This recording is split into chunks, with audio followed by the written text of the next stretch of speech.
मुस्कुराइए, आप राशि पांडे के चैनल पर हैं।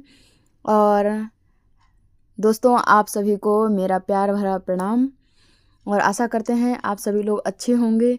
तो आज मैं आप लोगों को एक स्टोरी मतलब ऐसी एक इंस्पायरिंग छोटी सी कहानी जो मुझे लगा कि आप लोगों के साथ शेयर करूं, बस वही बताना चाहती हूं। तो जैसे कि हम लोग हैं ना, किसी के प्रेशर में आ जाते हैं कि हाँ, अरे वो इतनी जल्दी सक्सेस हो गया है, उसको देख लिया। जबकि हर एक की मेहनत के पीछे कम से कम उसका 1-2 साल का या उससे भी ज़्यादा मतलब 4-5 जिसकी जितनी क्षमताएं होती हैं उस हिसाब से समय लगता है, तब वो सफल होता है। तब हम लोगों को लगता है और 2-4-5 मिनट की स्टोरी में कि अरे इसने तो बहुत बड़ी सक्सेस पा ली, ये तो बहुत जल्दी सफल हो गया। लेकिन उसके पीछे का संघर्ष बहुत बड़ा रहा होता है उसका। तो जैसे कि ये जो कौरव थे, पांडव थे, तो कौरवों की जो शक्ति थी वो पांडवों से कई गुना अधिक थी। मतलब पांडव उनकी तुलना में बहुत ही कमज़ोर थे, लेकिन उनके साथ में कौन था? श्री कृष्ण भगवान थे। और श्री कृष्ण भगवान जो क्या किसी की मतलब नहीं, अपने तरीके से सोचते थे। कोई उन्हें बाध्य नहीं कर सकता था, किसी के प्रेशर में नहीं, किसी के पिता पति के रूप में नहीं। बस केवल उन्हें क्या करना था, अपनी सोच के अनुसार उन्होंने जो किया, बस उसी के अनुरूप ही पांडवों को जीत मिली और कौरव उनसे हार गए। क्योंकि कौरव अधर्मी थे और पांडव जो थे वो धर्मी थे।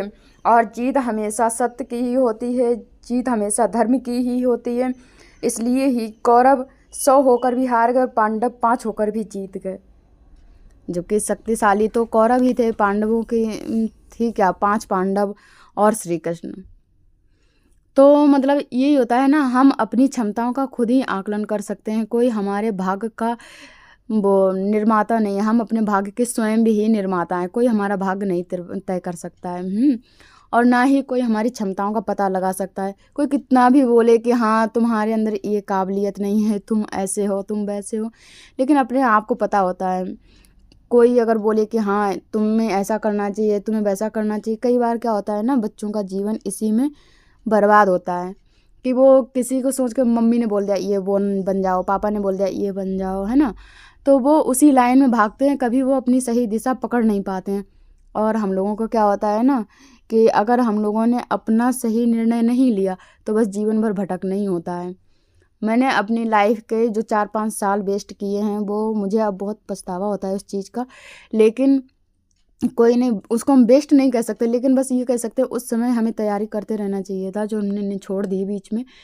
क्योंकि मेरा 2021 में बीएड हुआ था कंप्लीट, और उसके बाद में कोई ऐसी वैकेंसी नहीं आई, और जो वैकेंसी आई उसमें मुझे इतना मतलब, वो नहीं कहते हैं कि हाँ किसी भी चीज़ को पालो, वो चीज़ नहीं है। मतलब जिसमें था तो वो हम उसकी कोशिश करते रहे और आगे करते रहेंगे। बस ये है कि हमें इधर उधर भटकना नहीं चाहिए। आप अपनी क्षमताओं को खुद पहचानिए, अपने आप को खुद पहचानिए। आपके अंदर बहुत सारी शक्तियाँ हैं, आप जिनको नहीं समझ पा रहे हैं। और अगर किसी के आप उस कहने सुनने से अगर डिमोटिवेट होते हैं तो अपने आप को मोटिवेट करते रहिए और आप वही कीजिए जो आपको अच्छा लगता है, और किसी के भी बातों में मत आइएगा। तो मैंने ये कहीं अभी पढ़ा था फ़िलहाल में, तो मैंने सोचा लाओ आप लोगों के साथ शेयर करते हैं कि जो इतनी बड़ी सेना वो मतलब हार गई, क्यों? क्योंकि बस अपना एक अस्तित्व होना चाहिए, अपनी एक सोच होनी चाहिए, अपना एक निर्णय होना चाहिए जिस पर हम अडिग रह सकें। ये नहीं कि हम समय के अनुसार बदलते रहें। हाँ, समय के अनुसार अपने आप को बदलो, लेकिन अपनी सोच को नहीं बदलना चाहिए।